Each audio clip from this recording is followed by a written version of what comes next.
I think we can edit. I know, but like this is kind of fun Okay, to add. start it over. Matt, how are we feeling?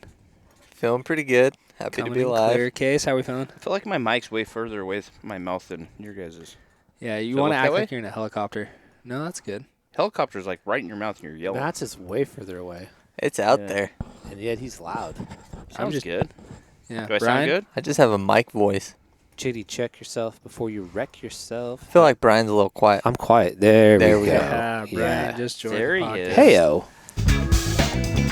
Oh, snap. Does that make it official, Logue? That makes it official. Brian, bring us in. Bring us in, Brian. Once we hear that, we know it's business. Time to get serious, guys. Welcome back to the Hushlife podcast. It has been, dare I say, a minute. A fat minute. What's the reasoning behind the distance in our podcasts? I would say this. I mean, we obviously get busy. Podcasting isn't our number one form of communication, but it should be. We just got done with an expo just over a month ago. We got some great feedback of people saying that they really love the podcast. They listen to them. If it's on YouTube or on another podcasting hosting site, they like them. They enjoy them. And so we're going to be more committed to doing them. I think the last one we did when we were in New Mexico, which was in October. Yeah. This is where I'm at. We're a team of five guys, 5 normal guys, and we got a lot of stuff on our plate sometimes, and we got to make priorities for our podcasting folks. Let's do a little recap. How's life, Logan?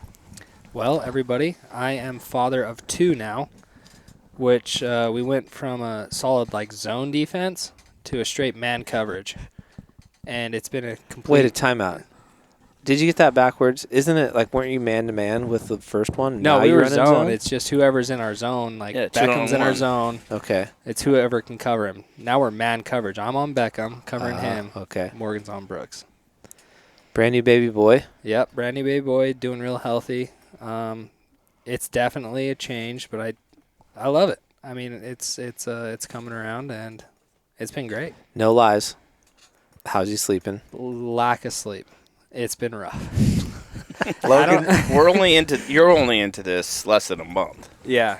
I don't know anybody out there listening or you guys. Have you ever done dishes at 3:30 in the morning just because you're trying to comfort a baby and you're just so bored out of your mind trying to help him, and he finally gets good and it's like, well, there's dishes. So you're doing dishes and holding a newborn baby. I experienced that recently. Ultimate dad life. I Yeah, like it. Real dad life. I need to get me a pair of New Here's the Balances. thing that when we were going through the stages of having kids, and people would tell me this, and I called BS on it. I call BS on it now. People would be like, "Oh man, 2's way easier than 1." And you're still new into it. Yeah. You're only a couple weeks. Supposedly, people would be like, "Oh, if you have 2 toddlers, it's easier than having 1 toddler because they keep each other busy." I never experienced that. I think that's BS. Yeah, well, we're still in the phase right now where my 1 toddler, my 2-year-old. So I got a 2-year-old and a 2-week-old. And my 2-year-old wants to play and hang all the time, which has been, honestly, it's been a blessing in disguise because me and my 2-year-old been hanging out every day. And we've kind of grown together more so than ever before because I've had that opportunity to take him to the jump houses, take him to the zoo, and every time we're in my truck, I play a new genre of music and see what he kind of bobs his head to the most. He's really into alternative punk. Fun fact. I love it. Blink 182, Beckham's just bobbing and weaving with his head. I like yeah. that. So it's been nice spending more time with him.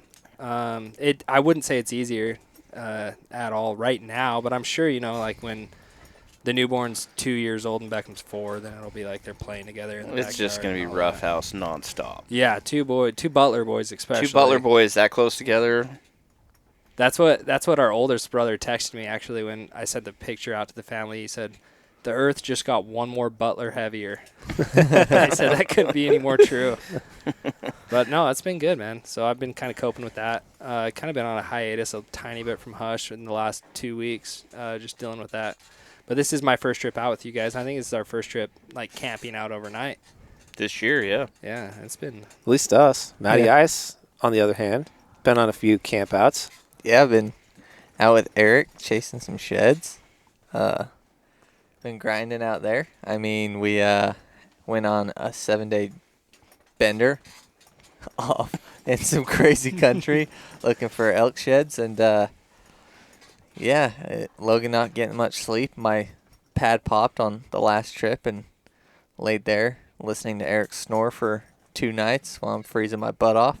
Not getting much sleep, but yeah. So Matt, real quick on the pad, was that an oversight of gear on your part? Like it was ready for some repair, and you neglected it, or was this pure happenstance on the trip? Pure happenstance. Like it's a manufacturer error. Like the places the holes were in. So just picture the pad being a waffle, right? It has concaves and convex, or I don't know, peaks and valleys, right?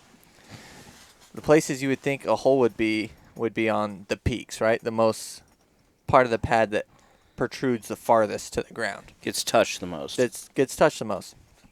All of the holes were in the valleys on seams. So I'd patch one because I had patch kit and tape called tenacious tape, which is like perfect for down jackets or anything. This stuff's amazing.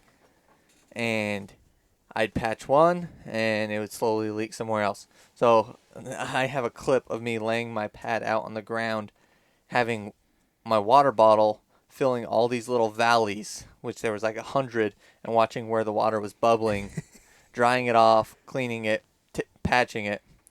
Then I'd fill it up again and the air would leak out of another spot. So it was just, I don't know, the pad's fairly new. It was an expensive Yeah, how many pad. times have you used this pad? Probably 15, 20 times. That many times? Is this the first time you had a problem with it? Yeah, because I always take like a footprint, like ground tarp that I put below my or my tent's floor. So I have like 2 or 3 layers before even my pad. I'm pretty OCD about cleaning my tent site because I don't want to pop my pad or. But you're rip saying my tent. they came from the top.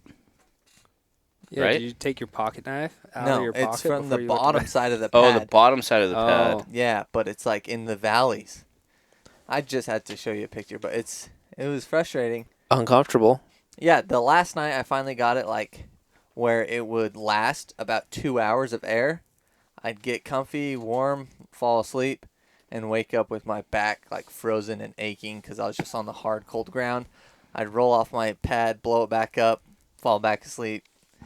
Yeah, it was Sounds like rough. a workout, bro. My suggestion would be find another pad. Yeah, so looking into other pad brands. I feel like currently. though, like you showed me the video, it's one of those ultralight, It is. thin It is. pads that you would expect that to happen to. Technically, yeah. I mean, it's one of the lightest pads, and it's got the highest R value.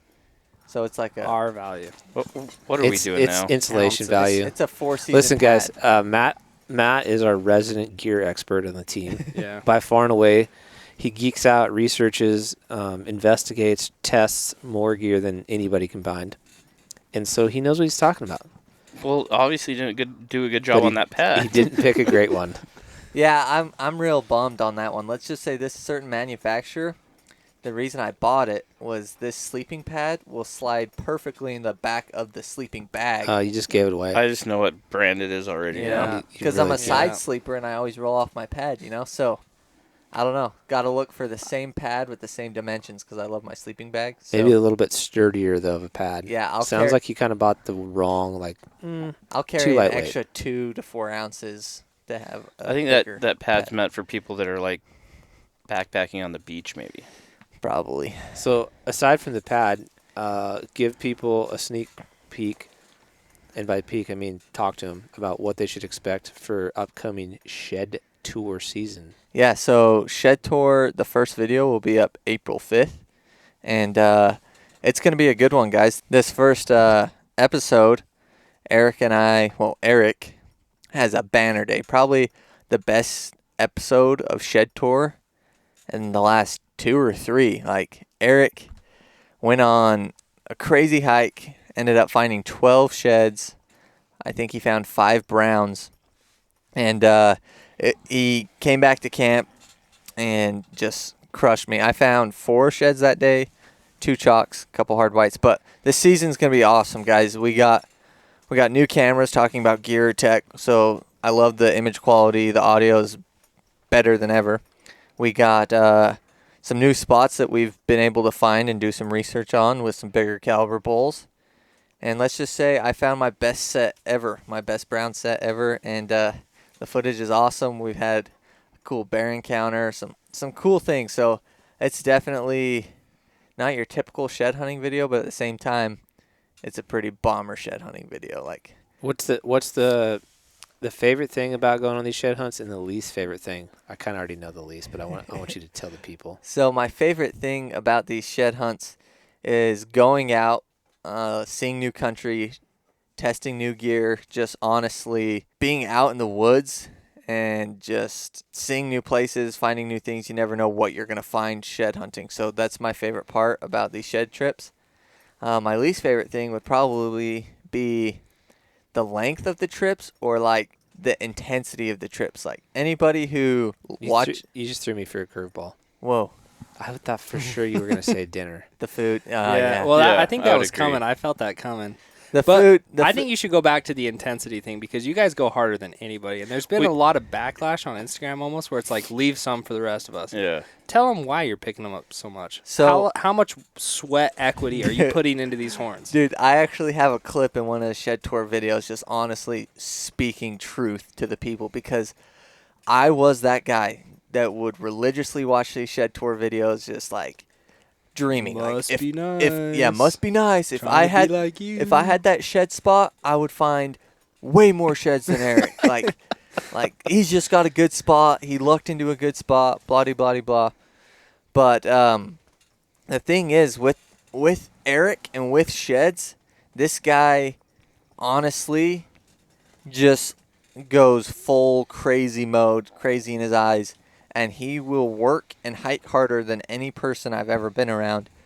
And we'll average 3 to 4 miles, a lot of times 5 miles, 5 to 6 per decent antler. And that's so hard to understand from the perspective of viewers on Instagram. Yeah. But you are truly the cliche. Yep. Miles for 4 miles. piles. Yeah, they're only seeing highlights, and that's what I said in this clip was Just bring a hashtag into this conversation. Hashtag. I like it. It's that cliche. It's the biggest thing is the biggest truths are hidden behind those little cliches. But 4 to 5 miles And between. this- And it's not like easy country, obviously. No, you guys, I pride myself in being able to be like, yeah, I feel like I can hike and hunt any country. I can hike. I feel confident in myself and my abilities. This stuff after day 4, 5, 6, and you're climbing 2,000 to 3,000 feet a day and losing that same amount with little water. You have to drop clear to the bottom of the canyons to get water. It's just, it wears you down, and you're walking in a lot of rock slides and stuff. Like, you will tear through a good pair of boots quicker than you can imagine. And it's just... Have you ever thought about, so you're a couple miles deep from the Can-Am Yeah. at this point. You guys set up like a spike camp on your backs. Have you ever thought about just keeping your camp on your back? Yes and no. So, like Brian said, me being a gear junkie, I feel like my camp setup is about as light as you can go while having a tent. Because we have been snowed on and rained on almost every time we go out there. So you need a tent. I feel like I am to that point where it's like I can't go much lighter. I take a floorless teepee a lot of times and use my trekking pole as the center pole. So, I mean, I'm taking an 8-ounce tarp, basically, that I'm sleeping under. And it's still just that extra weight and load on your back that when you're walking on these crazy steep inclines and rocks and boulder fields, that you're just much more clumsy, and you just feel like the odds of rolling your ankle or like falling are so much greater when you have an additional 15 to 30 pounds on your back. I just walked myself through that question I just asked you. That makes no sense because the reason why you probably have a spike camp is because you go out for the day, find your 4 or 5 sheds, which weigh what? Normally, like a good elk shed, 7 to 10 pounds. So you have 28, 30 extra pounds. And then if you have your camp on, every day you're just adding to that. But the way you guys do it is you have a spike camp. You go out and find your 30 pounds of sheds, go back to Stash 'em. spike camp, stash them at camp, and then go out again. It's Yep. that stash pile. It makes sense. I said walk myself through that. Yeah, I mean, shed hunting's so interesting because when you think of it kind of just like a fun activity that should not be that much effort. And that's what I think a lot of people have the misconception with Eric shed hunting is you guys are just imagining yourselves just doing that leisure weekend shed hunt where you drive, park somewhere, and you're immediately hiking into shed country. This is like you drive somewhere, hike 4 miles, drop 2,000 feet of elevation, hike another mile, set up, and then you hike several miles from there into shed country. So it's just like... So hold up. So you're telling me what people see on Instagram isn't as easy as you make it look like? What? That makes no sense. That's crazy. Instagram's the truth, dude. That's Dude, crazy. everything you see is real. I have always encouraged Eric. I'm like, dude, you need to keep just like a mileage tracker. He saves every track on OnX, so like that would be relatively easy to compile. But really, over the course of a shed season, how many miles did you hike, and then how many elk antlers did you find? Because he's really focused on elk antlers, more than deer antlers. And what is like the mile per antler? Yeah, So that's a great like RPM, right? Because mile per it's antler. a great KPI, K performance. I would say ROI. That Return too. on investment. We could use some business slang. There's here. a lot of acronyms that could go into, but again, like you see like a reel on Instagram or like a YouTube video where the perception is, wow, absolutely crushed it.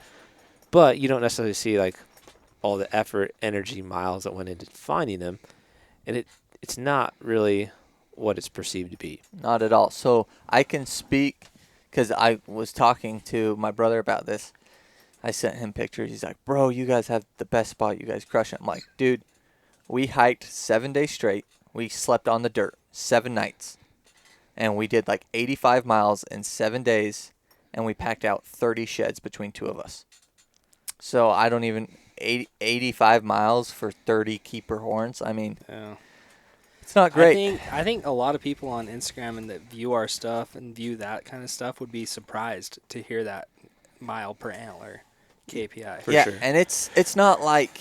So you tell me that again. How many miles? 80 miles in how many days? 85 miles in 7 days. And you got 30 antlers. Packed 30. We probably found 50 to 60, like chalks and hard whites and stuff that we didn't want to pack out. But we packed 30 to the truck. So let's do the math. 80 miles for 30 sheds. I'm coming up with... Just over 3. Yeah. No, just under 3. Just under 3. So just under a shed for 3 miles. Yeah, 2.8 miles per 2.8 shed. miles per shed. And that would be classified as a pretty dang good trip. Yeah, so, that's like the second best trip Eric's ever had in that certain area. But that's the thing, though, right? Like, they see pictures and videos of backpacks full when you're racking out of there, and they're like, oh, dude, they crushed it. That's the zone. Like, if I could hunt there. Think about that. 85 miles on your boots. That's just me. So Eric did 85 too. So technically, if you added those together, you're looking at 170 miles. So divide that by 2. Yeah, that changes a lot of things. Yeah, that's so like 1.4. No, that's 4 point. Yeah, 5.6. That's 5. right. So 6 imagine miles per keeper shed. 2.8 So if you're times listening to this 2. at home and you're shed hunting and you walk almost 6 miles and you find one shed, hey, you're doing as good as the Hush boys. And you it's just gotta not have time to do 100 and something miles. You have to 170 miles. You have to think about it. It's not the type of country where you can hike 3 miles an hour, because like a groomed trail, like not crazy steep country, you can hike 3 miles an hour. This stuff is like grueling 0.8 miles per hour, 1 mile an hour, and that's me and Eric hoofing it in some of this stuff. It is steep, rocky. That's what's crazy about your story is a lot of guys go out and they can sit in glass sheds. This country, you guys shed hunt. You're not glassing sheds. The grass is too high, especially this year. Yep. Where they didn't get enough snow to lay the grass down. And so you're not glassing sheds and being like, all right, I got 4, I'm going to go find them. You're walking all day, which is a telltale sign of how rough the country is. Yeah, man, it's... To find those sheds. I love shed hunting, but I do not love it enough to do that for 7 days straight like Eric does. Like, he is passionate. If anybody sees him and thinks he's fake by any stretch of the imagination, you don't know Eric, and you don't know Eric's addiction to shed hunting, because this guy literally will drive 18 hours through the night, then hike in 6 miles to a spot and hike all day without sleep just to maybe find 2 or 3 sheds. Like, it's just bonkers. Well, who else do you know Nobody that is willing to backpack, first and foremost, to a shed camp to go then hike more miles to go and shed hunt. Most shed hunters, it's a pretty leisurable thing, I think. Yep. It's like a weekend thing. You take your boys out on Saturday, you go park your truck, you go up on some hills, you know, there may be some Come back holes. to a truck. Come back to the truck, go to the next spot, you do that for a few hours, and you're out. You guys did this for 7 days, backpacking the whole time. And then after driving, 12, 15 hours to get to the spot, and you do it for 7 straight days. Yeah, man. No one else is doing that. Well, and the people that are, they're successful. Like, I know of a handful of people that are doing this, and I mean, they're just cleaning house, but it's not what 99.9% of people think shed hunting is. Yeah, it goes back to that phrase, you got to pay to play, right? Yep. The other thing I see is like when you backpack into a zone like you guys do, and the other people that are successful that do the same thing, it's just like that cliche in fishing. If you want to catch a fish, your line's got to be in the water. Yep. When you're backpacking in, you're in shed country. So it's not like you're making that transition back to the truck or anything. You're backpacked in. You're in shed country, like hiking in. You might find a shed hiking in. You're Yep. in the zone all day, all night for 7 days. And that's, you're shed hunting as much as you can. Yeah, you're putting as yourself long as in you the can. best position to find a shed Exactly. at all times. Just to put it out here, Eric's not currently on the podcast because guess what? No surprise, he's shed hunting. So it's the rest of us holding down the fort. We're in Casey's Jumping Jack. If you hear a little background noise, it's just because the wind's blowing in southeast Idaho at about 20, 30 knots. Used to And, that is the welcoming party to southeast Idaho. But we did a cool thing today with the help of some incredible people, and it's something that I hope we can do more of. But when we started the business, the Hush brand, years ago, some of you will be familiar with this, some of you may not, but we started it, and we wanted to figure out, like, what's the why? Like, why are we doing this? And we centered on 3 main pillars of why we wanted to start this business. So the first one was to inspire new hunters and anglers, hopefully get people excited to get outside. Maybe they've never hunted or fished before. Maybe they used to. Maybe they currently do, and they just enjoy watching stuff. The second one was to give back, mostly like in our local community, but just be good stewards, be good community members, try to help when we could, regardless of like whatever this business turned into.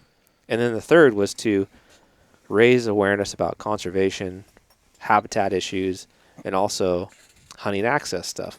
And so this thing that we just finished up doing falls into the third pillar, and it was derived from an idea from a long-time partnership that we've had with our friends at First Lite, which dates back to like 2012, 2013, so a lot of years.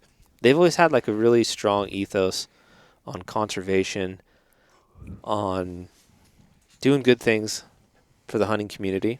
And they have a program called on their website called Roundup for Conservation. That's right, They've been doing they that do. for years. Yep. And so when you purchase anything from the First Light website, you get an option of rounding up to the nearest dollar. So if you have something, you order something and it's $102.80, you have an opportunity to round up. So it's $103. You basically commit like 20 cents to conservation. They've been doing that forever. And they'll have times of the year where they'll match the roundup stuff too.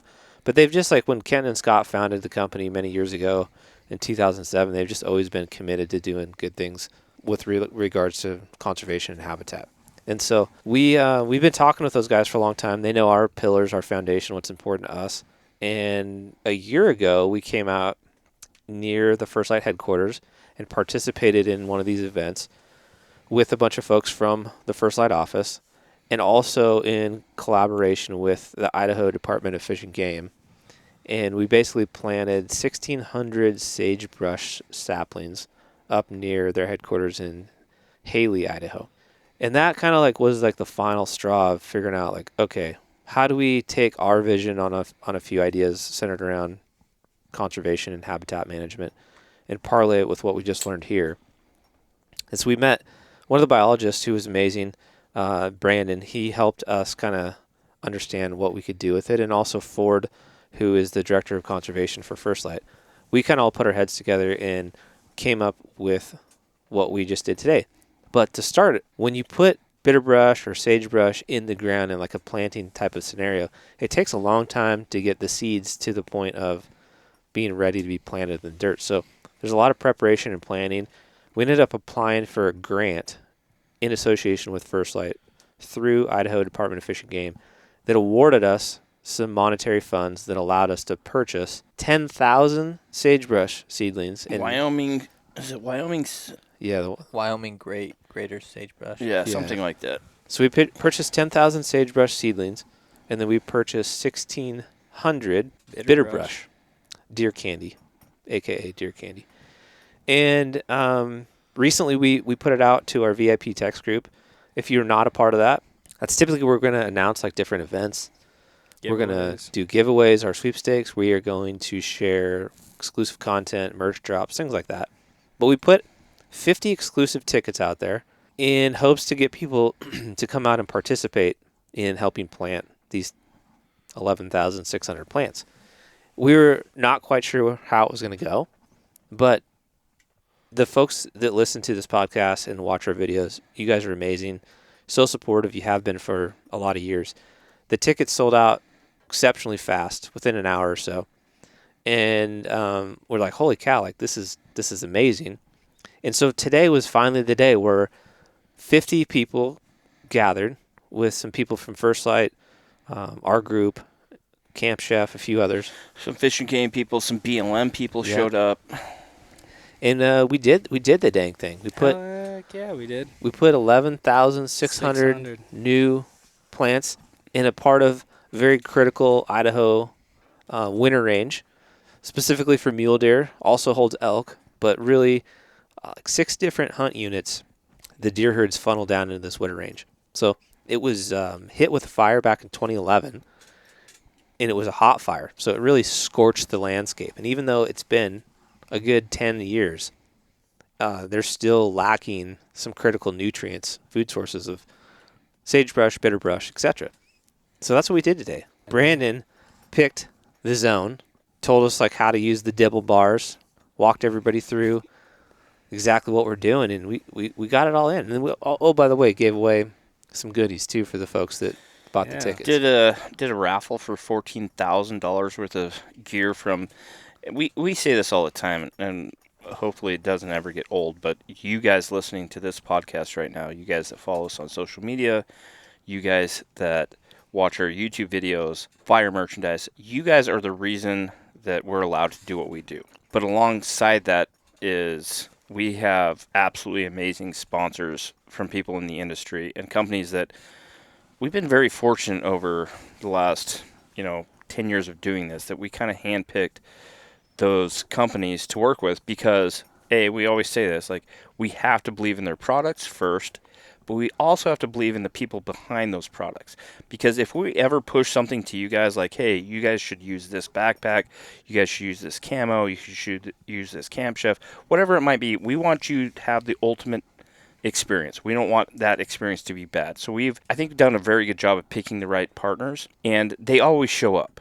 Yeah, they do. They're If super it's supportive. a movie premiere that we do before the expo in Salt Lake, or whatever we do like this, all our partners kicked in and were like, no brainer. Here's a bunch of gear, like a rifle from Weatherby, a bow from Hoyt. Onyx kicked in a bunch of memberships. Everyone that showed up today and bought a ticket got a year-long membership to Onyx, and then they kicked in 5 lifetime memberships, which is huge. Lifetime elite memberships. Elite memberships. Yeah, pretty incredible.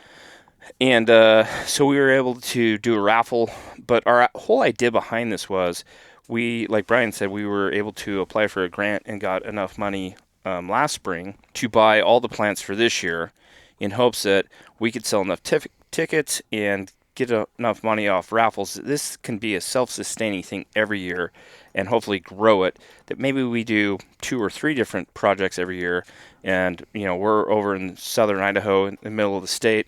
Maybe we can expand that next year to do 2 to 3 different projects and even move it into Utah eventually, where we can be doing these planting projects and conservation projects all over. It took a lot of things I don't love to do, which is like meetings, Zoom calls, conference calls, paperwork, and we just been thinking about this, and we're like, okay, we're going to sell 50 tickets for X amount of money. Hopefully, maybe we can sell 50 tickets, maybe not. But that whole process, led up to today, and it went absolutely flawless because 50 amazing people signed up to come out and do it. We put 11,600 plants in the ground, And we have enough money to Do it next year. do it next year Yeah. and hopefully grow it twice as big. So we landed on the term, the phrase, the saying, brush for bucks, which we stole somewhat from the folks at First Lite, but they agreed because we were helping, we're partnering with them, that we would be able to, use the name and then do it again. So Brush for Bucks is the name of this habitat movement, and we were able to kind of come up with a pretty cool logo, some merchandise, some branding. And for the people that didn't come to the event, or maybe you're hearing this and you're like, man, that sounds really cool, I'd love to help out. We've got like an exclusive Brush for Bucks decal that you can buy from our website, which is www.gethushin.com. It's a $100 decal, but I'll tell you, all $100 goes directly into the Brush for Bucks initiative. And to Casey's point, we want to be able to sustain this for years to come. We'd like to see it grow. This was like a trial run, so we learned a lot. I think overall, I'm happy and proud of how it went. I always come from the perspective of, if I paid to come out here and do this, was it worth my time and my money, and would I do it again? And I think overall, the feedback we heard today was really positive, and I certainly think folks had a great time. A lot of people won some cool stuff. One couple in particular really stands out that came all the way from Oregon, and they kind of cleaned house. Dude. Bandits. They But did well.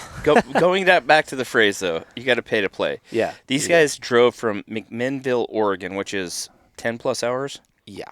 Came over, wife and husband couple came over. They crushed it, helped us plant, and they purchased a bunch of raffle tickets. Yep. And when they did so, they won a bunch of great prizes. They definitely did. And so that was fantastic. We were just talking, like, we love giving stuff away. Yeah, it's like we had 50 people here, and literally like we had $14,000 worth of prizes. Not everybody won something, but we just feel like we were just like, I want to give you my truck. Like, I want to give you, like, I want all you guys. In Camp Chef did a great job. They had hats, we had shirts. Like, everyone got something. And so when you purchased your ticket to come over here, you got a OnX Elite membership for a year, which costs what? Like $100. $100. You got, a very customized T-shirt, Brush for Bucks T-shirt, which we're never going to sell. You only get it if you come over, and then you got a raffle ticket in. So, I mean, they got their money's worth, but at the same time, like, people traveled. We had two different families come from just south of Seattle, which is a poke. We had those folks from McMinnville, Oregon. We had people from Cheyenne, Wyoming, which is like an 8-hour drive. We had people from northern Idaho, which was a 9-hour drive. We had a couple from Elko, Nevada. Like, we had people travel to come and do this, and that just says a lot about you guys. Like, you've been so supportive of our vision over the years, whatever it might be. If it's a movie premiere, if it's just watching our videos, to this, like, you guys are the reason, and we always harp on this, and hopefully you guys understand that you guys are the reason that we can do what we do, and we don't take that lightly. Like, we continually want to hit those 3 pillars in everything that we do. Those 3 things are our why of why we do Hush. And it's because of you guys that we're allowed to do this and we can do these amazing things.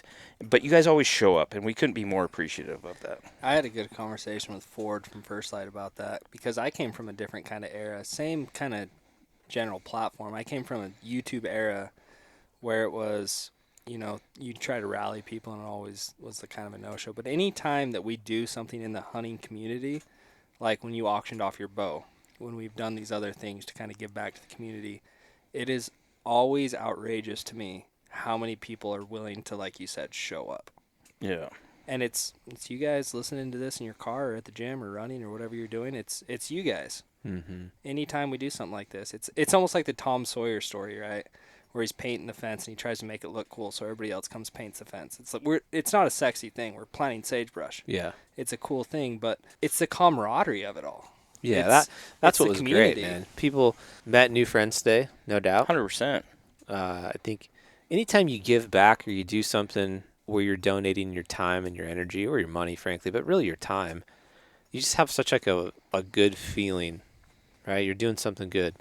And the reality is, like, the sagebrush we planted today won't really come online where they're a viable source of food for a lot of years, honestly. Like, it takes a while. I think we were out there with Brandon and with Ford looking at an area they planted 2 years ago. And what I envisioned was, wow, these, like, really healthy, mature sagebrush, like, thriving. Yeah, the big sagebrush that, like, you don't even recognize because it just looks like You're just sagebrush. used to seeing it. Those are exceptionally old sagebrush, 50, 75 years, 100-year-old sagebrush that we have all come to know. If you've ever hunted mule deer, if you've hunted maybe some upland birds, pronghorn, where it's just a sea of sage. But the ones that we just explored that were 2 years old are still really small. And they've got a long ways to go. But they're in the ground. They're in the ground, and at this point, like Brandon explained, like, if they're here now, They'll be here. they'll be here. And so the way Brandon explains this, and he's done this a lot, is we planted 10,000 sagebrush seedlings today. Their hope, or what is expected, is 30% recovery. So 3,000. So 3,000. And that all depends on moisture and a bunch of different things. Like, they've done planning where they've had like 60% recovery. But typically it's 30% recovery. So we planted 10,000 plants today. And hopefully 3,000 of those take, and they'll be there in 2 years, just like we saw when we went and checked that plant spot. But we saw some plants today that were 2 years old that were actually seeding. Yep. Which is amazing because Brandon usually says like 3 to 4 years, those plants, if they survive, they'll start seeding, which means they'll start creating seeds and they'll start throwing seeds, which will create more sagebrush. So in 2 years, we saw a couple plants that were already seeding. Who knows what that's going to create? But if you were to look at it from an untrained eye, you'd be like, wow, those things are so small. You're talking like 8 to 10 inch type plants. You know what it reminded me of? So we went and did this whole planning, came back, did the raffle, had lunch, everyone left. Brandon and Ford were like, let's go look at those plants we did 2 years ago. And so me and Brian went up there with them. And we couldn't find them at first. And they had like waypoints on OnX. And we started finding them. It reminded me of finding morel mushrooms. Yeah, for sure. Like, oh, there's one. Yeah. And you could literally see like where like they had planted these plants. Really? Oh yeah, like the indentions in Yeah. it. And Ford's like, I remember planting that one. Like, my big thing's the indention. It became fun. Like, oh, there's one. And we started finding them. That's so But cool. yeah, it is a long process. It's like, again, where we at is a fire that took place in 2011, and Yeah. it's still not even close to recovered. You kind of have to take a step back and look at the grand scheme of things, and that's why it's so important to pay it forward, because it's a time investment, right? Yeah. Like, there's where we're planting, there's not a ton of sage. Like, you go out and look, and it's just flat. There's grass growing and stuff, but there's not big sages. Yeah. But that's the beauty of it is, I mean, in 10 years from now, you got to pay it forward now so that in 10 years from now, that's why it's so important, I think. No, I agree. Like, and like I didn't understand this until we went out with Ford and Brandon, just barely, and looked at these plants they planted 2 years ago, and we started asking them. I'm like, so like, look at that sage. Like, that's a smaller size sage. You know, like, how long did that take? And Brandon's like, oh, dude, that thing's been in the ground for 30 years. Yeah. I was like, oh, this is not even going to affect my lifestyle, like my lifetime. Yeah. But it will affect my kids. Pay it forward. My grandkids, their grandkids. Like, this stuff has to happen. This fire came through in 2011, like Brian said. It wiped out 40,000 acres. And so this unit that we're in, it's a famed unit in Idaho for big deer. It always has been, especially for the wintering grounds. In 2018, they came out and did an aerial flyby and counted the deer. They counted upwards of, I believe, 16,300. I can't remember the exact number. It was 16,000 deer. But these deer that are wintering in this one unit come from 6 different units to come and winter in this country. And so you burned up 40,000 acres back in 2011. That's a big chunk of wintering ground. Yeah. And you have that many deer coming in from 6 different units around. Like, this isn't just about like this spot. It's about all the spots around it. And what we learned tonight too, it's not just about the deer. Yeah. Sage grouse, like sage grouse used to be heavy in this unit until that fire. Sage grouse rely on multiple things, but obviously sage is a big thing. They eat the sage. We learned something tonight from Ford. Sage grouse don't have gizzards. Yep. And so they can't like most birds, like pheasants, grouse, they have gizzards where they can actually eat seed, and then they'll actually go and eat small pebbles, and that will grind up, and they can digest that. Sage grouse don't have that, so they're relying on sagebrush leaves. They're relying on flowers. They're relying on a bunch of stuff. So before this fire, there was a bunch of sage grouse in this area. There's not anymore because of the fire. Maybe that's where they get their name. Probably. There's a lot of dynamics, like how hot a fire burns is going to impact the recovery rate, whether it's a south-facing slope or a north-facing slope. Exactly.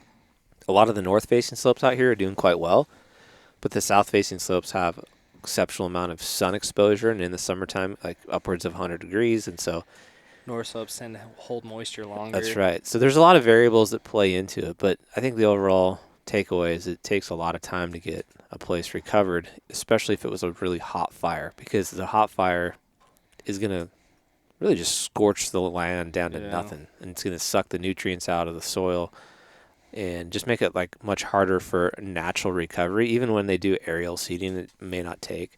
So it was a good thing that happened. Dude, and if any of you guys are listening that came out here and helped participate, thank you so much. You have no idea how much it means to us.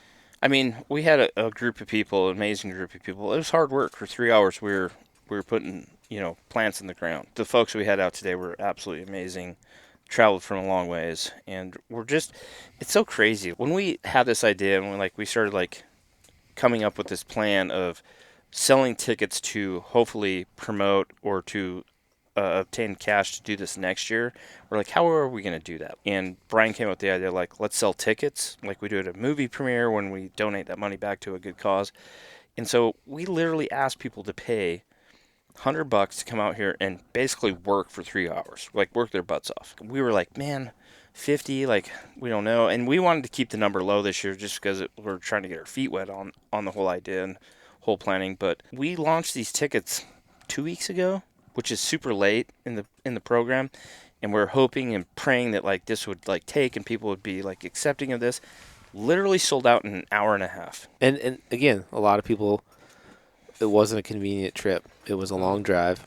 And then they spent more money on the raffle. Yeah. So all that money is going back to conservation. Yeah, so 100%. every cent that we raised from this whole thing, which is kind of a cool thing, Ford brought this up, a lot of companies, and we've done a good job in the past of, we have conservation objectives. Every hat that we sell that has the First Lite camo on it, $5 of every hat that we've ever sold for the last 6 years or however long we've been selling First Lite hats goes back to a conservation project. We've always done a very good job of giving back and paying for other people doing cool things. But this is really the first time that we've actually put our boots on the ground, but that was the whole plan. You talked to people about doing conservation projects, and they're like, yeah, we want to help. Sometimes it's hard to find out how that That's happens, how you can help. Where it really came about is we helped with a project in Utah back in, I want to say it was 2019, but we helped fund a chaining project. So essentially they cut down a bunch of junipers, and then with that essentially is it's a series of process, but they did aerial seeding, and then they had these two giant dozers with what's called an Ely chain, and then they kind of toss everything they just cut down, and it mixes up the aerial seeding. And then while these dozers are pulling the chain, they're also spitting out seed. So it's a multi-layered approach of seeding, and essentially the junipers certainly create great cover for wild game, but they don't create good nutrients. They don't allow great nutrients to grow. We did that, and we did some Instagram stories, and we did one of those polls. Hey, what if we did a meet and greet conservation project? Would you be interested? And in Utah, with the dedicated hunter program, there's a lot of incentive to get out and do that. And certainly if we can put this together and make it happen in the state of Utah, a lot of people that are interested in the dedicated hunter program could come get credit for it. But that basically painted the vision for what we wanted to try to do. There's tons of great organizations that do awesome habitat work, awesome conservation work. But if you're not a member of those organizations, you might not be familiar with what's available. Some of them are smaller. They're just, local fish and game offices that are putting stuff together. And some of them are bigger, like your traditional RMEFs or what have you, and Mule Deer Foundation. But I thought, man, if we could just leverage this amazing community that we have already that's supported us through these movie premieres, through watching our videos, following us on social, I bet we could get a good amount of people to come participate. And that's where it started a few years ago, and it's finally, gotten to a point where it came to fruition. And I'm just super pumped with how it turned out, and I think what the potential is also. That's a great callback, dude. That's in a Hushlife vlog. It is, yeah. I remember putting that together. That was cool. Yeah. But that's where it starts, man. Like, there's so many people. We always say the hunting community is the greatest community, and I truly believe that. So many people willing and able to help. Yeah. It's just about, like, getting the right event put together where it can happen. I think, like, to me, too, like, there was a lot of really cool things that happened today. Like, me and Matty Ice ran around and kind of did a little quick interview with everybody that was out planning, like, when they were in the process of planning. And that was really amazing. But I think, like, at the end of the day, one of the coolest things that happened today, besides we planted over 11,500 plants, is just the feeling I have right now. Like, do you guys feel that? Like, it's a good Yeah, and I've heard you talk about that before. Like, I don't want to feel selfish with giving back or whatever quotation, but, like, it's a good feeling to get out there. And the cool thing is, like you touched on earlier, is, maybe this won't affect my life, but, like, my kids, future generations, like, that resonates. I think it's powerful, and we talk about it all the time, and I feel it all the time. With your guys' help, we've been able to do some really amazing things. If it's giving back to a boys' home, giving over $20,000 to a primary children's hospital out of Salt Lake, that's going to help a lot of kids through a movie premiere, or if it's taking our good buddy Daniel on his first ever elk hunt, and then doing this. Like, I do sometimes, like, take a step back and be like, man, are we being selfish to use our platform to do all these good things because it makes us feel so good?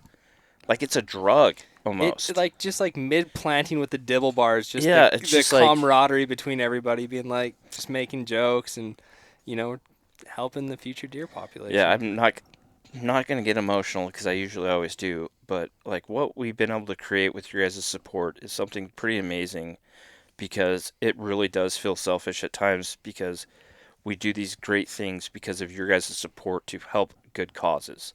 Yeah. And it's ultimately, it is, my number one thing of what I love about Hush is just helping give back. If it's, conservation, if it's local charities, whatever it might be. I don't know if that makes sense to you guys at home, but, like, I feel selfish because we're allowed to do that, but I hope you guys feel that as well. It helps if you follow us on social media. It helps if you buy merchandise. It helps if you come out to one of these events or come out to a movie premiere. That all that stuff helps us do this. So I hope you guys feel this and understand what I'm trying to say. Guys, we have this crazy thing going on that we can continue to do this for a long time and do great things working together. Yeah. Building a stronger community, coming together for a greater good, and I think it's very sustainable. Again, man, so many people over the years have been willing and able to help, and they've done it. They stepped up in a massive way in all the examples Casey just listed. And I think this is just the beginning of something that really will become like a cornerstone of our brand, and certainly looking forward to where it takes us. But what a great day, man. Like, we are very lucky just to be the conduit between people or causes that could use some help and people willing to help. We're the conduit. That's it. That's all we are. Like, yeah. I'm so fortunate for that. We have the right partners. We've got the right community of folks that have followed along so many years. And I think that's the most important part. Yeah, I can't thank you guys enough at home. I'm just super humbled today. We get humbled a lot. The wind's finally laying down, which is, boy, the one drawback, I'll tell you. We got pounded by the wind today. It was a little bit windy, just... a solid 20-30 sustain, gust of 40 all day. Well, it would have been too perfect if it wasn't windy. Otherwise, it was a beautiful sunny day, pretty warm temperature-wise, but the wind was unrelenting, and it will just wear you out. But we're through it. I think she's laying down for the night. My lips are chapped. So spring activities are really full bore. Obviously, shed tours been up and running for some time now. We'll start dropping those videos here any day. We got some other fun stuff coming up, right? Yeah, I would say we got a bunch of fun stuff coming up. Lots of fun. Yeah. We've been doing this for, together as a group for, 7, 8 years. Like I said earlier, like, we struggle with planning sometimes. Like, we struggle with Indeed. planning early is what I should say. Like, You most wanna- companies that try to do this or that do this stuff, it's pretty laid out. We're always like, August, like, oh, we might have somewhat of a plan. Anyway, Who's we, Casey? Yeah. me. And Me and Eric. okay, pulls, thank pulls you. the rabbit out of the hat and Thank says, you. boom, what'd you think? I agree with that most of the time. Sometimes you run late too. Well, yeah, you're rubbing off on me. I mean, I got You're- 8 years of herding cats. What am I supposed to do? You're late too. Like Matt was just asking about this turkey hunt, and you're like, yeah, it's supposed to happen like end of May. We'll see. I was like, Well, Brian, that Brian's was on it. That's just if we were to accompany some friends of ours. That's not us leading it. Yeah. Where were you going with this? though? Where I'm going with this is this fall is actually shaping up that Fall or spring? We're in spring. spring and fall. Okay, good. Let's be honest.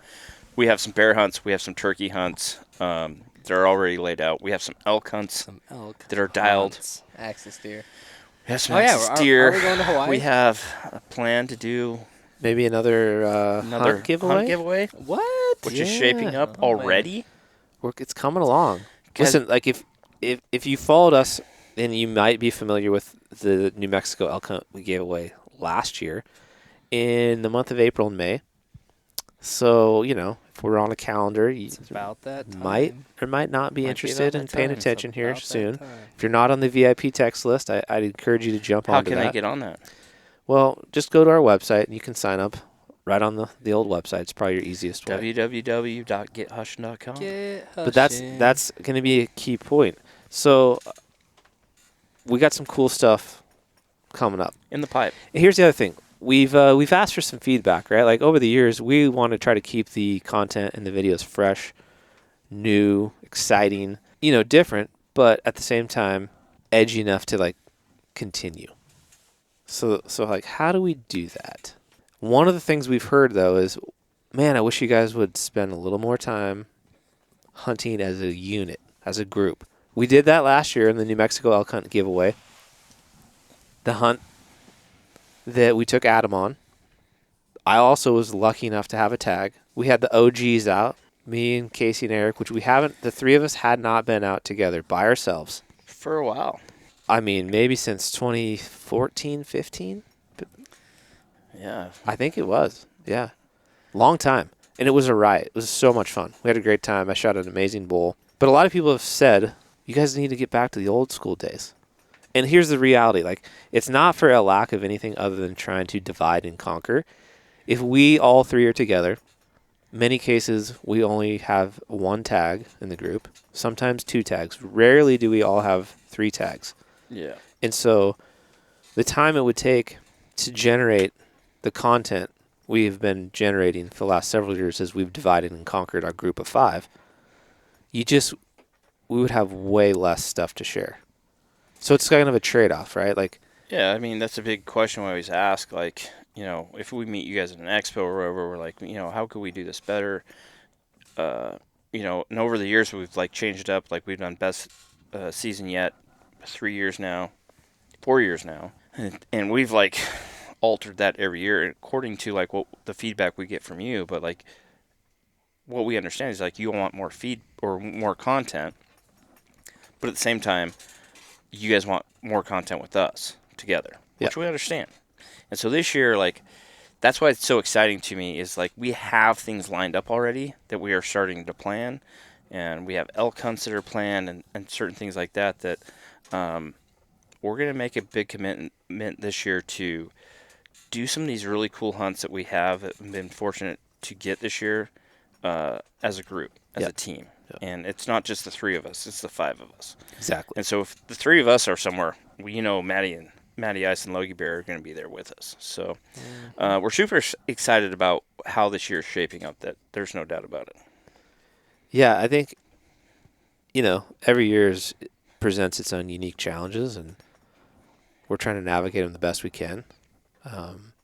We have so much fun when we are all together, and I think the outcome of the videos have always shown that, just because the camaraderie's there, like the quality that Matt and Logan can produce when we're all together is incredible. But again, when we've historically done that in the past, then we only have a couple videos versus if we split up, we can get 3 times the amount. So we're working through it. It's certainly something that we're aware of and trying to figure out like what's the best solution. But I feel like Casey does pretty excited about the year to come. Yeah. You as a viewer should be pretty excited too, because it's going to be. I would pretty say legit. the phrase I would use is our team is stronger than us as individuals. 100%. Yeah. And that means that the three of us are together and are the two best camera guys in the industry are working together as a team, which is huge. It is, yeah. And so, yeah, I just plugged you guys. There's a clap button. You can on say here. hi if you want, man. No, that was a joke. Yeah, that's us, Okay. me and Matt. Those are Anyway, applause.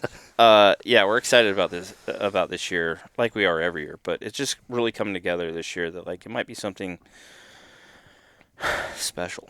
It could be, yeah. And who knows? We still have results to be determined. Yeah, there's only We're been one state that's come out, and there's been a couple states that have started to materialize, but we've got some more opportunities in our future that could happen. I'm not saying they will. We're not expecting anything, but you just never know. shut your face. What? You don't expect, but it always happens to you. I wouldn't say always. It's happened a couple times, but I'm also A couple probably times every year for the last few years. I put in probably more places than anybody. Here's the thing I want to bring up. Like, a lot of times people are like, how you guys get so many tags? Like, are you guys, like, this thing in Idaho with my kids drew a couple of good tags in, like, 3 consecutive years. My daughter drew an elk tag and then a moose tag, and they're like, why is the Hush guys always drawing tags? Here's the answer to that. We do our due diligence most of the time. Me and Eric struggle sometimes with a few states. But we put in for every western state every year. Yeah. Like, we've done a really good job of just building points or just putting ourselves, like, our name in the hat. Like, we always say that with, like, giveaways. Like, if you're going to draw a tag, you have to put your name in the hat. Yeah. And so the 5 of us are putting in for most western states and have been for years and years and years. So eventually, like, you're going to have a couple of years that you're going to have some really stellar tags just because you did your due diligence. And I think we're starting to experience that a little bit right now and have been for the last year or two. I mean, that's the difference, too, with some of the tags I've gotten. It's just I was in the game earlier than you and Eric. Yeah. Well, some of the times, too, you got to imagine one guy putting in for these tags, and then you got to 5x your odds. Yeah, we have 5 people putting in for these states every year. Like, we're bound. Like, it's just like if you were put in for a party hunt and you guys draw one year, like, everyone gets a tag. Well, it's opposite, but we're all putting in, 5 people putting in for every state that we can for a consecutive period of time. Like, we're bound to draw some good tags, and that's finally, like, starting to come into fruition. Yeah, when I started doing this when I was 22, now I'm 45. No, it hasn't been that long, but Well, you just aged yourself, Wow. Brian. Brian could be your grandpa. I've got some states that I'm starting to really have like a high level of points, And that's awesome. which is, in a way, it's like sad because you Yeah. have to have that amount of time built up. Well, I was talking about this with a few guys today. I don't like the point system across the West. I agree. And I don't like it because if you weren't lucky enough to be alive when that thing started and at a point in time in your life when you could afford it or be aware of it, you're out.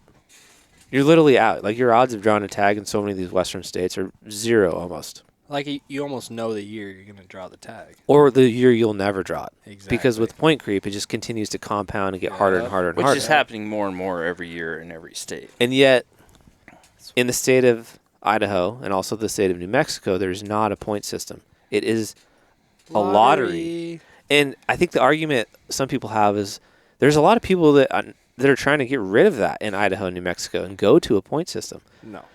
And I think their theory is like, well, those amazing hunt units, I'd like be able to eventually draw.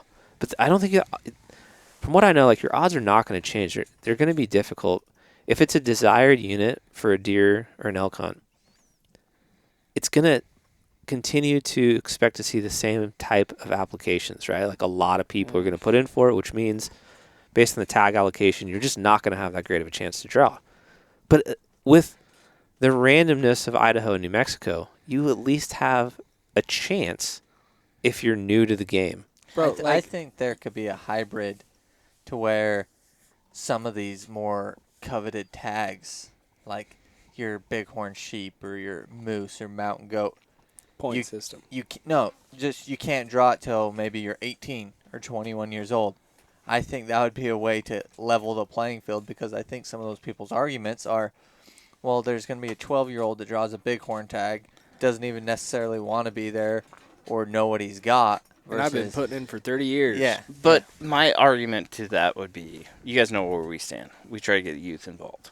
Yeah. If a 12-year-old draws that sheep tag and It he could might not change. want to be there beforehand, it might change. Here's, like, I agree with both these statements. The argument I would understand is the people with 23, 24, 25 points in Utah that haven't drawn a tag in that many years, it sucks. It really does. And they might not still, And they might not for years to come. which is crazy. But in my head, the reason I love Idaho and New Mexico, New Mexico has been tough on non-residents for the last 5 or 6 years. Not to me. But at the same time, so if you guys don't know, like, I met Brian through a draw hunt that I drew back in 2012. 12, yeah. Brian drew a certain tag 2 years in a row, basically, down in New Mexico. And then the first 2 years he ever put in for, and then I drew it the first year I ever put in for, and we met through a mutual friend. Anyway, and then when Eric came on board with Hush, we told him to put in for this unit. He drew the first year he put in, and then last year we did the hunt giveaway, so we just all put in, hopefully that we could draw a tag and didn't have to buy it like a landowner tag. And Logan put in for the first time. He drew the tag. Big fan of the lottery system. I am too. Like, I love the fact that Idaho, which is my home state, that I put in every year, and I have no points. No one has points. And I haven't drawn an Idaho tag for years. My kids draw them all the time. But I know every year I have the same exact chance as the next guy putting in. Yeah. I love that. And there is some strategy to that. I mean, For sure. you can look at some of the units and, like, you can look at percentage draw. Like, there's some units out there that maybe this year it's a 2% draw, but next year it's a 12% draw, and you just got to keep your eye on that. Like, there's strategy to both. I mean, It's like, like- you can play the point game, play those strategies, and say, hey, this unit's only going to require 10 points. Well, I'm guaranteed to draw. Boom, put in, do that. And then you can look at Idaho or New Mexico or other lottery states and then just really keep track of the percentage draw and then play those Yeah, it odds. changes every year. Like the year Braley drew a really coveted elk tag that I've been putting in for pretty much all my life for a rifle tag. Never drawn it. Put her in the first year, she drew it, which was super just luck of the draw. And then next year, so in Idaho, if you draw an elk tag, you have to sit out a year to put in for elk again, or deer or antelope. But so after she killed her big bull, she's like, Dad, I think I want to hunt moose. I'm like, yeah, babe, everyone wants to hunt moose. Like, get in line. I've been putting in all my life. I have all these points in Utah. I put in multiple times in Idaho. And so I put her in for moose, and then she drew it the first year. And everyone's like, oh, that's not fair. How did she draw it? Like, And then- local people. Yeah. And then I went and looked at the odds, and I was like, these are like some of the best odds for moose anywhere. Mm-hmm. They literally gave out 5 tags, and there was like 45 people put in. She had better than a 10% chance of drawing a moose tag, which is unheard of for moose anywhere. That's the strategy you got to play. And that's what I like. I like that. I like the fact of knowing, like, even if you don't do your research and you put in for a hard tag, you have the same exact chance of drawing that tag Yeah. as somebody that's been putting in for 30 years. And that's where people go astray and be like, I've been putting in for this tag for 30 years. Like, rebuttal would be like, well, if you want an elk tag that bad, like, do your research and put in for an easier one to draw. Yeah. Yeah. You could have drawn this other tag like maybe That's 10 times Yeah. in 30 years. that's where the strategy comes involved. Yeah. You got to look at percentage draw odds from the year previous, and then perhaps. But I like it's the gonna be fact of, like, close. this unit we're in, like, is one of the hardest deer tags to draw in the state. Like, I never put in for it, but I could put in for it next year and draw it. We could all draw it. Yeah. We could draw it for the next 10 years in a row. That's the lottery system. So it's a heated debate about points or no points, but I just think at the end of the day, you have to have your name in the hat to draw, no matter if there's points or no points. Because even in states of like Utah, people with 0 points draw tags every year. They do. There's a small percentage of those tags that get drawn, but it's there. It's just not as good as it would be if it was a pure lottery, Yeah. right? I mean, I've got 17 points in one state in particular, and it's not going to get me anything for quite a while as a non-resident. Yeah. But And so you're not like you every know. year you're not counting on that, right? not at all. And I you're mean, just like, I virtually, eventually, I literally have no chance to draw yeah. the tag that I want. I right think now. that sucks. But that's why I'm just like not set on this point system, because if you're older than 40 and were around when they instituted these, like in maybe the early 90s, you're sitting pretty solid if you've been participating this whole time. Yeah. But again, like if your kid or your grandkid or a friend of yours that's brand new to hunting wants to try to get in on the game, they're just not in at all, ever. Yeah. With point creep, they're never going to draw one of these quote unquote, better tags. Now they might be able to pick up a general tag or a less desirable tag or a cow tag, but they're not really in the mix. And that's what's like unfortunate about some of the systems. And yeah, you're going to potentially alienate, if you were to change it, a bunch of people who have been financially contributing to these systems for a lot of years. But like, gosh, what's the right? I don't know. I don't know what the right answer is. But I would say that a valid point though too that we should bring up real quick is don't just hang your hat on draw tags. Yeah. I think that's a very important thing. And then like when people come up to me at the expo and be like, "Hey man, I want to hunt elk. Like, what's a good strategy to go about doing it?" I'm like, find a state, and there's a couple of them out there. Find an opportunity. An opportunity tag that you can hunt every year. Yeah. And maybe you're putting in for Utah, and it might take you 20 years, and I've seen this happen. Like, I lived in Utah for a number of years after I met my wife, and I knew numerous people that were like, "I've never hunted elk, but I've got 15 points for elk, and one day I'm going to draw one." I'm like, well, one day you might draw that elk tag. Are you going to know how to hunt elk? What's your notebook say? Like, Yeah. What's your notes? So if you're wanting to hunt, I would look at opportunities more so than, like, hopefully drawing a tag. Continue to put in for those draw tags, but find a state that you can hunt every year and you can learn that country. That's more important than anything, is being able to hunt the same place every year for like 10 years, maybe 20 years. Mm-hmm. And that you can learn the herd movements, you can learn what the elk do, like what the deer do, like where the good spots are, where the bad spots are. But more importantly than like trying to draw a draw tag is get out and hunt. Yeah. No one's getting younger. Like, find an opportunity state and go out and hunt. And hopefully one day you draw a really cool draw tag that you'll have a chance at a big bull. But if it's about hunting, which it should be, go and hunt every year and find a place that you can do that. It's all about the opportunity, bottom line. You have to be in the field. Like, I know there's a fistful of over-the-counter units that you could hunt and, like, hunt religiously every year and just play it into your Rolodex of hunts for that year. And when you learn that terrain and you become the guy that knows that terrain, follows the patterns, follows the movement, you can kill a big animal every year. There's plenty of deer and elk to go around. Yeah, it's like you got to get boots on the ground. You got to understand movements. You got to hunt every year. You can't be the guy that's just in that point system being like, oh, it's my 15th year, my 16th year, my 17th year. I'm going to draw that 30-point tag and max points. I'm going to go crush a 420-inch bull. It's not how it works. Well, and that's always been our program is, we cross our fingers for the draws in all the states we put in for. And like I said earlier, we put in for a lot. But majority of the time, like what you guys see is just tags we're able to obtain. And it's not through a draw system. And some of the biggest bulls we've ever killed on camera have been through a DIY over-the-counter tag. And I think the way you should go about it is figure out how you can hunt every year and then start putting in for tags, and hopefully one day that will happen for you. The other component here is so much can change in drawing a coveted tag, right, that you might be chasing. From winter kill to fire to just drought, weather, health of the deer, elk herd. Tag allocation. Yeah, you name it. There's just a lot of opportunities to change changing. Where, you may be chasing this particular tag that at one point in time was amazing. And then by the time you actually get into play with it, it might not be that great anymore. We see that happen a lot. Yeah.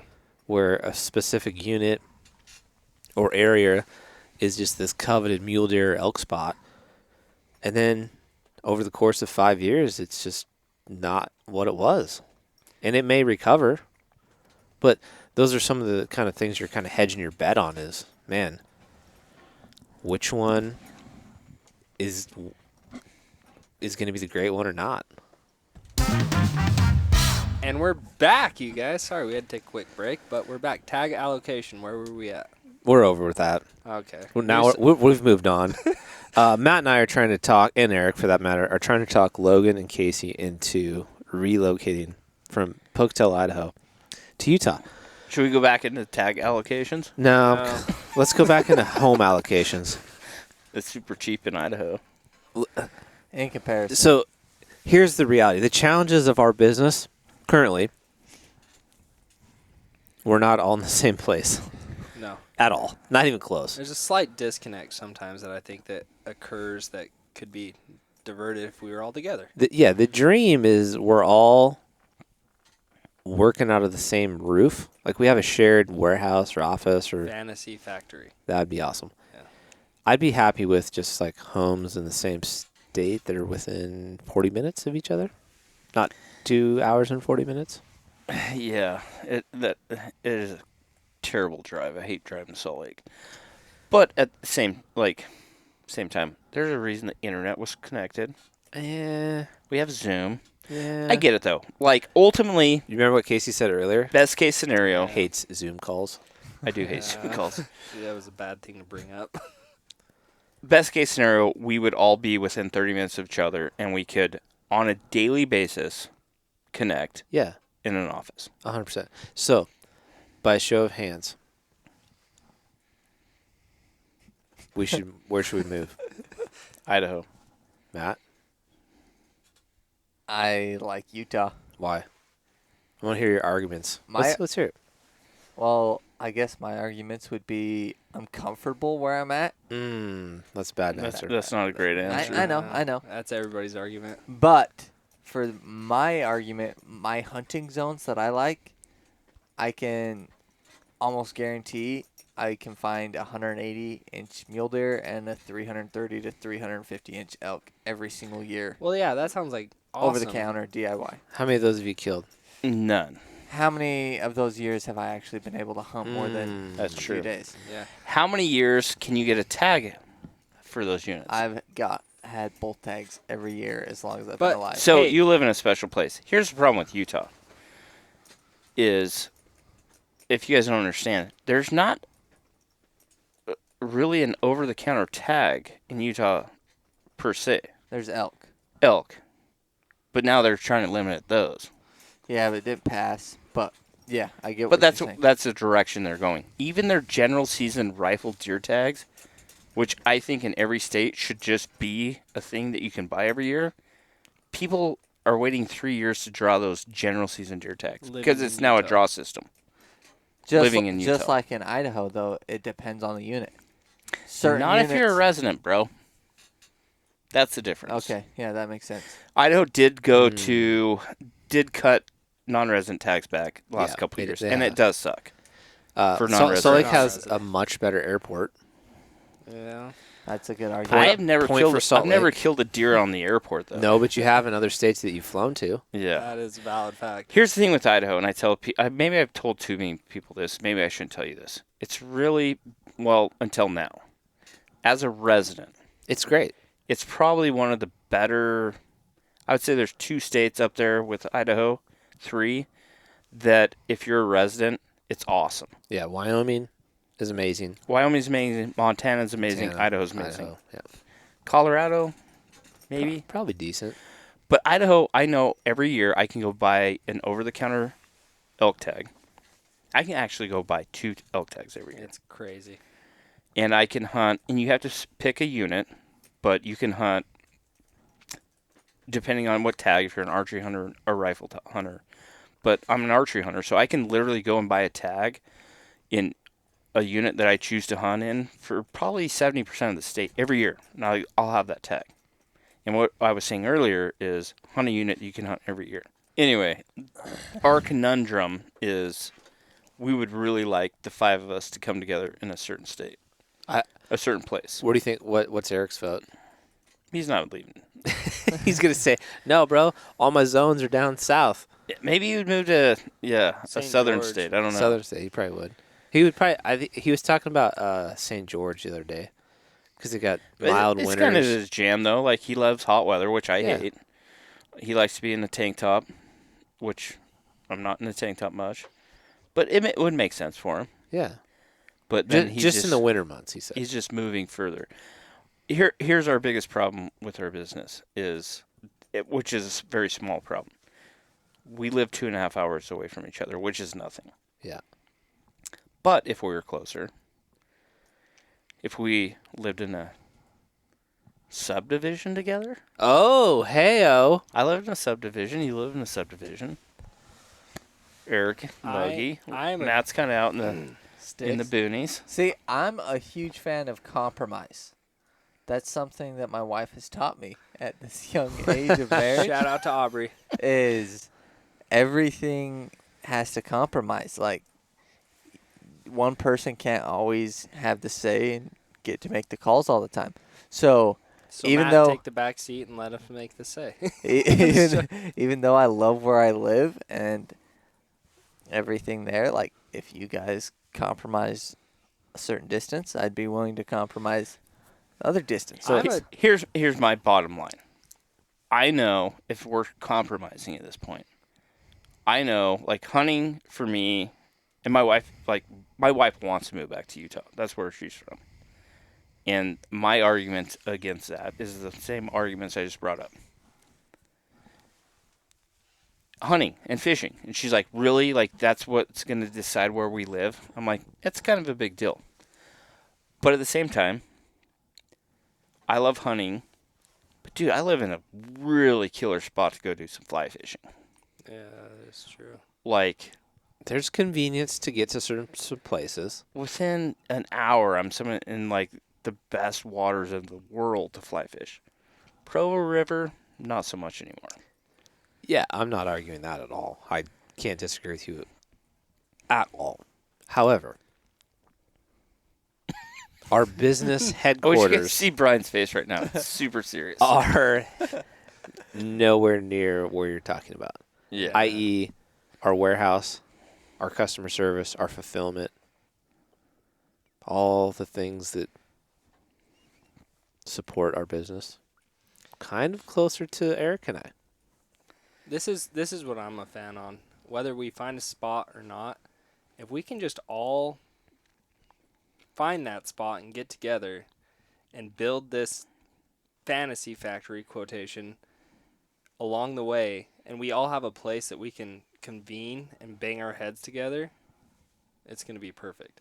And I think even if we do find a spot and we end up building a place, we document all of it, and everybody listening, everybody that watches us would love to see that. Bottom line, like, just the antics that would happen in the office every day. Like, think about how nice it would be where it's like, all right, us two are going fishing, you two are staying here. Like, just everybody convene together. How many toolbox camera storage things could we have? Dude, my pegboard's so big in my mind right now of how our camera cage is going to look. So this is me compromising. I agree with this. I agree with all this. I'm very stern about living in Idaho because I like Idaho. But the antics that goes on in Hush North that we don't ever film, I know, is a lot. Just imagine having Logan and Matt in an office together every day. The creativity that could go down. That's my guy. How many old trucks would we own? We'd be down so many different genres of YouTube. Dude, I would need a 2-post lift in the corner. I could just do all the mechanics and just wait until we get a skiddy, bro. Oh, and yeah. the skiddy committee comes together. Yeah. Just driving that skid steer. Build track sleds for Maybe everyone. this is why I'm like kind of held up like, it's good when we come together, but maybe not every day. Dude, you don't even know what it's like to work in an office with me, boys. All right? None of this, Yeah. the skinny committee ain't happening from 9 to 5, all right? Just hammer down. Like, Dad is in the building. Hey, Dad, we built a Can-Am track. We got stuff to do. Is throwing rope going to be a thing when Brian's in the office? Yeah. No. I can't just openly throw ropes at you. It's a Hush North thing. You'd have to be there. Anyway, guys, we've always talked about obviously coming together, getting in a closer location, and building an office similar maybe to like Guggen Squad or somebody like that, where we can literally like create content there and all be together, which Yeah. I think is important. Maybe the solution is we just have got to pick a new neutral site. Yeah. We pick a few states and throw on the dartboard. I see Matt just like squirming of the idea of leaving Utah. There's I would say So let's say this: the hardest you sell. can't pick Idaho and you can't pick Utah. Logan, your top state. Montana. Matt. Wyoming. Man, I'm torn. Like I would have said Bozeman 10 years ago or like 5 years ago. I could do Sheridan, Wyoming. Man, I'm with Logan. Montana. Bozeman? Eric would be the tiebreaker. I He's gonna still say need Arizona or New Mexico or something. Yeah. I'm a guy that needs a sizable airport to get in and out of. Well, if we move to Sheridan, There's no airport. but we know 2 pilots. Not good enough. Not like on Adam our schedule. Weatherby or Ben Rogers will fly us Dude, to the nearest one. I think Montana would be freaking. It's the place, man. It's the bee's knees. I think the opportunities there for everything, even talking fishing. Yep. I think opportunities there for residents. I think I Montana's my jam. I think it's definitely more like publicized. I think there's more like hidden gems in Wyoming. 100%. I don't disagree with that. However, there's just some of the amenities that bigger cities I offer agree. don't exist in Well, Wyoming, right? there's which more is a things draw that for we have to some consider people. than just what we're talking about. Obviously, Brian's wife is Yeah. a corporate lady Our kids, that high works for a big schools. company that has to have that. Yep. Obviously, my wife probably wouldn't love Sheridan, Wyoming. Yep. If there's not a Target close by. So there's more, and my kids, obviously, my daughter's going to graduate high school and go to college here shortly. Bozeman would be great for my son Gage. They have a phenomenal lacrosse program, which he would be down with. So I'd go Bozeman. Yeah. It's expensive. God, It's I know another it's guy. terrible. It's expensive like I'm not everything even else. saying. I'm not saying I'm Bozeman with Casey either. though. Like Bozeman, like 5, 6, 7 years ago was amazing. It's a gem. Okay. We literally had our wives Yeah. talked into moving to Bozeman. When we went and visited Randy Newberg back in like 2014. Yeah, when we were up there at the Total Archery Challenge. Yeah, that was a long time ago. I don't want to put this spot on the map, or I don't think we're going to, but Dearborn, Montana. Is it Dearborn or Deer Lodge? Dearborn. Trust me, I've done research. We drove through there years ago, me, Dude, you, Eric, on it- our way to Canada, It's not and that it looked far out of amazing. Bozeman. It's not that far from the airport. It's amazing. It is amazing. There's a fly stream right there. Anyway, The debate continues. the debate definitely will continue, and hopefully not for too much longer. It would honestly like change our dynamic. Yeah. it would What change do the you game. guys think? Where do you guys live? Where would you want to see us end up? Don't And maybe say we just Florida. get crazy. Texas? Dude, It's not bad. Texas is cool. But if I can't drive, I know. Maui.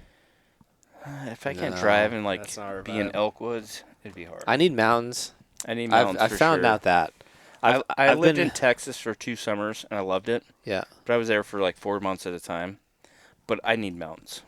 Over the years of my life, I've lived in Washington and Oregon. I've lived in Minnesota and Arizona and Utah. And I need mountains. Yeah.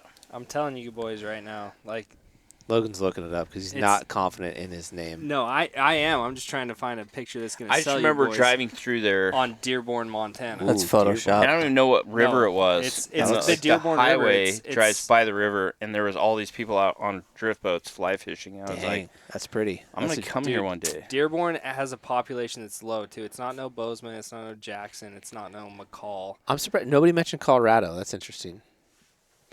Yeah, Colorado might be a spot. It could be a Dearborn's spot for bee's sure. knees. Takes a lot. It's a lot of logistics. We got a lot Yeah. of other tentacles to besides just the 5 of us. Yeah, it's not just up to us at this point. Yeah, it's really not. It's one of those things too. Growing up, you're younger. You kind of starting to figure out like, man, where do I want to live? Especially if you ventured out beyond like maybe your home range where you grew up, seeing some different country. Maybe you went to college somewhere. So it's like, where would I want to live if I could live anywhere and it didn't matter? You're kind of like the exception to the rest of us at this point. If I'm like Yeah, super analyzing this, for because sure. I grew up most of my life in Pocatello, Idaho. You know, I lived in Utah when I was a super young child, moved to Arizona for my dad to finish up college, and then when I was 7 years old, I moved to Pocatello, lived there until I was 17, and moved to Utah, lived in California, Southern California, LA, and then moved back to Idaho. But when I left Idaho when I was a senior in high school, I said, I'll never move back here. It's too small of a town. Now I have a family. I live there. I felt comfortable. All my family lives there. I like C word, Logan. the location. Logan lives in Pocatello. He lived in Pocatello most of his life. Moved to Utah for a couple years. Came back. Matt has lived in Utah. You know, a couple different spots. Yeah. Eric's lived in Utah. Born in California. Lived in Utah most of his life. You're the exception, though. Yep. Like, you grew up you were born in Pittsburgh. Yep. Moved to Washington, and then pretty much grew up in Oregon, and then went to college, Arizona, and then had an internship in Minneapolis. Went back to Oregon, where you met your wife, and now you're in Salt Lake, which that's the exception of the rule. Like, you're kind of living outside of your comfort zone. Yeah, I think it's one of those deals. If you've grown up in the same city you've lived in your whole entire life, there is comfort there. The C word, comfort, is there, right? You have friends, you have family. It's comfortable. But I'll tell you, leaving is something I would encourage every person to do once in their life. You guys want to get crazy? You want to talk about residency pluses? Let's just pack up shop, move to AK. You want to talk Dude, I've thought about that a lot. You want to talk about getting crazy? Yeah, right. Getting residency privileges. Some good fishing. Like we said earlier, we have other people. Yeah. They're going to have opinions on this. But Corey has a store up there. She does. Yeah. She absolutely does. Dude, we moved to Anchorage AK. We could go halibut. We got buddies. Oh, we got plugs. We need Matt to become a pilot because I feel like he's the most capable of the group to become a pilot. I'll be your co-pilot. Okay, I'll fly. I'll do it. I love you're dialed, birds. Matt. I drive a track sled. I love birds. That's like the most mechanically inclined, I would say, out of the group. Logan's a close second. That statement makes me want to have a build-off with me and Matt. Dude, I know more about freaking wrenches than these two. Who's this guy coming from my field into this right I used now? to work on semi-trucks. That was a long time ago, and I'm confident that Logan and Matt would build all over you. We're having a build-off now. Matt literally fixed your rear view mirror that's been broken for 2 years. It was pretty impressive. On this side of the jumping jack in the middle of nowhere. In like 20 minutes. Yeah, he crushed it. You've had duct tape on that thing for at least, what? I watched a video on how to do it like 2 years ago. I was like, I might could do that. But I would put my money on Matt to be the best pilot. Well, kind of, yeah, I would too. Because he could fix the plane. Well, Matt's not scared of flying. I am. Yeah. I just felt Logan can Some remodel bold a statement. house like a mother. He can fix cars. So he's also exceptionally mechanically inclined. Way more so than Casey, myself, or Eric. Well, let's do something. Let's have I guess you guys bearing probably pack off. pretty even. No, let's. Okay, we could do this. We get a car. You do something to Matt's truck tomorrow that makes it not run. I've got an idea. You guys can. We each have 30 minutes to figure it out. I've got 20 pounds of sugar. I can do that real quick. I got an idea. You guys can remodel my basement, and whoever does it the fastest wins. Bro, my tile skills have gone 0 to 100. I'm on your side now. Right? I have. I want to put new bumpers on my truck. Let's see who can do it the fastest. Matt's I got got body that and work. Matt, you're starting first. I got mechanical work. I'm good with the engine. Matt's Guys, more anyways, body work. this podcast has gone awry, but we love it. Super We just wanted to do a podcast. All in all, we planted a bunch of seedlings, and we're going to move to Alaska. And Eric, happy birthday. Who knows? Yeah. Anyway, we just wanted to jump on here, do a new podcast. We're going to be more consistent with them. We know you guys like them. We get the feedback. We hear the feedback. Let us know if you guys want to hear something. Get a guest on. But, dude, we have these conversations every night when we're together, out camping, out hunting. And we hope you guys liked it. It was kind of like here, there, and everywhere else. But A little bit of everything. That's what we wanted to do. Just Yeah. sit and talk. It's been one of my favorites. That we've Yeah, done I think it's together. great. We've got a bunch of hunt stories we want to share, where we dive deep on some of our most favorite hunts. You know, like showing the video, they're edited, they're abbreviated. There's a lot more story behind so many of the hunts that we have captured on film. So we have a goal to walk through some of the hunt stories, from the Fire Bull to Braley's Bull to my Wyoming Bull to Logan's first bull. There's a ton of stuff historically that we've been able to capture, and we want to dive deep on those. And I think they'd make for some entertaining podcasts. We've never done it before, but we're going to give it a go. So stay tuned for those to come in the future. Yeah, I would say this platform, the way we look at it is, we try to capture everything we can. If it's from like a super cool edited hunt to a vlog, this platform though, this podcast allows us just to sit down and just talk amongst ourselves about certain things like hunts and really dive deep into them. Maybe things that like you guys didn't understand or we didn't talk about on hunt, but we're going to do more of these. We're going to do more of these and be more consistent on the podcast. But once again, guys, thanks again for all your support. We can't tell you enough how much we appreciate it and how much it means to us, and you guys allow us to do all these cool things like we just did today, and it's because of you guys. Love you guys. On that note, we'll see you on the next one, like October. Adios. Hopefully sooner than that. See you guys. Bye.